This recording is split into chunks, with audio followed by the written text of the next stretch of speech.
Hey, so I am feeling so excited to start this series. I've been thinking about doing this for a really long time. And though I've made so many videos, so many teachings, taught so many classes, written so many books, I feel like here I am in like my new beginning of beginnings, in which I will be teaching astrology on my channel here. So I'm excited to have you here. This series that I'm working on goes with my little astrology workbook. I'm outside right now, so I'll probably be hand drawing and doodling and kind of processing the more physical parts of what I'm teaching. But as I teach, I just like to teach and connect and share. And I'm starting the best place where it is to start, which is nowhere, just to start. And maybe that could be one of the first sacred lessons or things that I can share. Astrology is so much more than prediction. Wow, something wild just started next door. It's probably super loud. It is super loud, but that is what it is. Did it start when I said I was starting? So maybe there's something there. But I feel like in our minds, we always trying to debate if I relocate or what I'm even to do. Let me see if I can go into my office. Let's just see if we can do that. Hang on. All right, so the noises passed. At least I think they passed, and I hope, though, like the sun is super bright on my face, and I have to find a good place to sit. I wanted to just pick a really fundamental, easy to digest concept, because when you're learning astrology, you do not learn it all at once. So let's just let's get that out of the way in our relationship here, that it can be swallowed whole, that it can be learned just by, I don't know, brute force. It cannot. It is actually learned in bite-sized chunks over much inquiry, understanding, self-reflection. So every little piece of it, there's my little doggy, every little piece of it adds up over time, but you have to respect every little piece of it for it to have meaning, for it to root, for you to become fluent in the language, or for the lessons to be taught. My little doggy has a time. Can you want to see him? Let's see. Do you see him over here? Duke. Hi, Duke Luke. So every little piece of it, every little chunk has something. And so like the biggest issue is just like rushing through everything, not fully getting it. Because it's like when people eat food and they don't even taste it and they're not even satisfied, because it's like their mind is eating their food and not their body. Do you know what I'm saying? Like, I want this to be intentional, and I want for my teachings to be meaningful, and I want them to be slow enough and honored enough that each one matters. And you may not get why it matters when I teach it, but trust me, I only teach what matters, what's resonant, and what is thoughtfully applicable on like many levels of being. So we're starting with the simple idea of the sun symbol and the earth symbol. These are powerful. The symbols in and of the language of astrology are a secret language that most people just don't even simmer in or understand or take the time to see why the astrologers, our ancestors, put the symbols and designed them the way they did. It was definitely not on accident. And I really like starting to understand the sun symbol and the earth symbol, because they're sacred to who we are, to where we are, to why we are, to why we suffer, to why we're confused, to why. Do you know what I mean? It's the question I asked my mentor. I was like, I believe we reincarnate. I do not believe I signed up for this. And that has been the intersection I stood at for forever, right? So the symbol of the sun is a circle with a dot in the middle of it. And over this series, I'll break down the symbols more and more and more so that you can understand how they show up. The circle is sacred. It means the divine whole. And so you're going to see the circle in a lot of the zodiac symbols, the planet symbols, and then, of course, an actual astrological chart is a circle divided into 12 segments and 4 quadrants, representing the 4 seasons. So the circle holds the divine whole. It's the idea of the larger consciousness, okay, that holds the spark of individuation, which is the point within the circle. Now, obviously there's more suns in existence than our one sun in our galaxy. So you have to understand that even the planets are bigger than, or stars, whatever, I just call everything planet. They're bigger than what they seem because they're a message about a message. They're an echo of an idea. And the biggest idea for the circle is that consciousness exists within consciousness, within consciousness, within consciousness. Now, did the noise come back? It did. Y'all know I don't hear very well. I wear hearing aids, so sometimes I think, is it the bustling wind? But no, it could be lawn work or something. So, consciousness existing within consciousness is saying that the world is always expanding. Consciousness grows and grows, gets so big, it grows into a bigger consciousness and a bigger consciousness. And the spark of individuation isn't just one individual, like in a single lifetime. No. The spark of individuation is essentially the collective, a whole collective on an earth, individuating as a collective. Now, I love the timing of all this noise, because being in the collective is super noisy. Physically, emotionally, mentally. So you can imagine that even as we sit on Earth, we have issues, like major fucking issues. We are one collective of beings wandering on this earth. You can't deny that. But then we're collectives within collectives within collective, and individuals in collectives, and then smaller collectives still.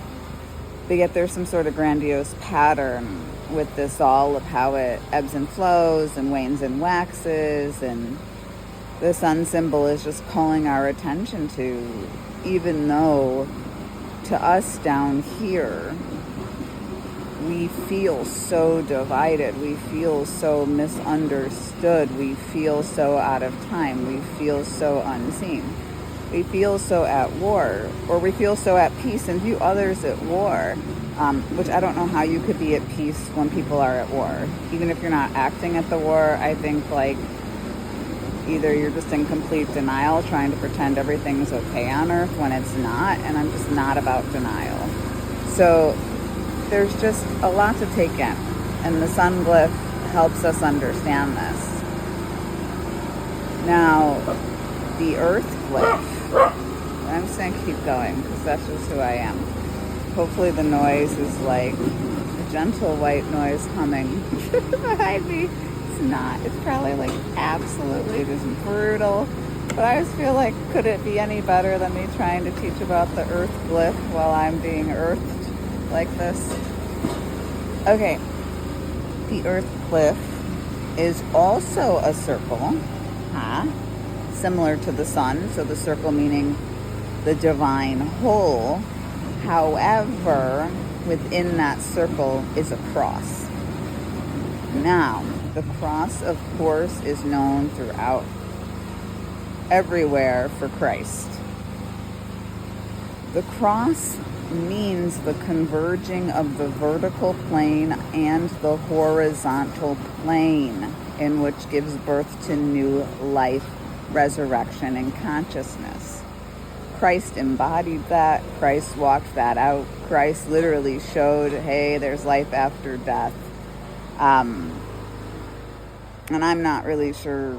I'm not a very religious person. I wasn't raised with religion. I can't go to church because they all seem to be like anti-gay and hypocritical in tons of ways. So like, I feel like churches turned into businesses. I feel like everything's turning into a business nowadays. But pretending not to be a business, or I don't know because the church here, even in when I moved to Texas, because it wasn't really a big deal in Chicago, but when I moved here, I was solicited with a business card to join somebody's church. I had never seen anything like it, and I thought, whoa, I couldn't believe it. Anyways, earth in the symbol of the cross, in the middle of it, reflects on how our spirit is grown here.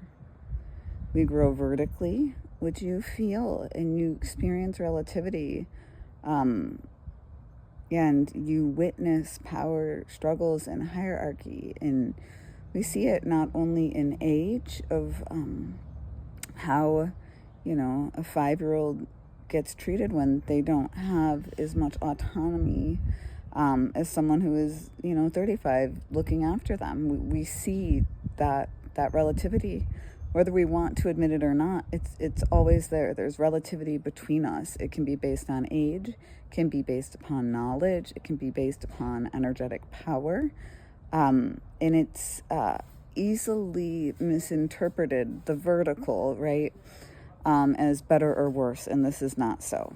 So on Earth you come to learn about the vertical and the horizontal. This is in the symbol from the astrologers teaching us, and that it's not just a vertical climb. If you think you're just ascending, I'm so sorry. You will be ascending for forever and never arrive, because there isn't just a vertical line. That is the biggest thing. And I work with a ton of spiritual people, and so many of them are obsessed with ascension and more and higher and better and alignment. And the more they seek it, the more it runs from them, because it's not just a vertical line. Do you see? There's a horizontal line in there. A horizontal line is a different ball game. It doesn't feel like an up or down. It feels like a test and an expansion. A test and an expansion. It's the true awareness. It's the bubble that you carry in your sacred soul for yourself to guide yourself. Eventually, the vertical ceases to control you, and the horizontal never wanted to, right? And so it is that convergence of energy of when the horizontal line matches the length of the vertical line in such a way that they solidify, they crystallize the soul. The identity then becomes born and exits. Yes, a final exit. Here I am. I no longer have the need or the yearning to keep creating temporary realities and destroying them, right? Because in eternity, we live here in a temporary world on Earth. There is an eternal world. We are also within the eternal world. It's not like the temporary world is like in some other place. It's just that we don't have eternal bodies yet. So we have mortal, temporary bodies. We have beautiful souls that reincarnate and keep coming back and back, that can transfer into eternal beings and go to that which one would call kingdom of heaven. But this happens all over time. And so these glyphs are super sacred. And what I want for you to draw or to do is to just make a circle and draw it out. And I'll show you in the workbook too. And put a dot in the middle and know that that is the spark of individuation within the divine whole. It represents the sun. Not just our sun, but any sun in any other galaxy is the same symbol. But our sun is the one we know. And so we would so quickly assume that that's the sun. Do you know what I mean? That they were talking about. But astrology is bigger than our solar system, right? It's a way of telling time that is way, way beyond what our earth clocks do. And then I want you to draw the circle with the cross in it. And I always draw the vertical line first, okay? So top down, the vertical line gets drawn top down because it's very important. When you draw these glyphs, the way you draw them matters. The way they move through your body matters. It's not as if they said put a cross in there and it doesn't matter the direction in which it enters or how it enters. Everything about drawing a glyph is sacred. It has meaning. There is nothing within astrology that isn't so freaking meaningful. So you draw from the top down because life is grown like that. Energy flows down from the top, right? And we see this. We know when the corrupt is on the top, it trickles down and into the bottom. And we have this somehow magnetic pull to move towards the top until we outgrow that.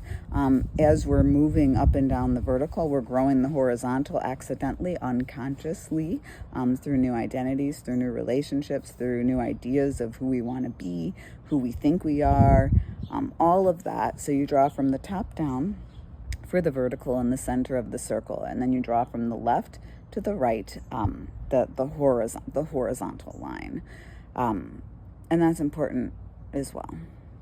And we'll talk about this more in the next video. Bye.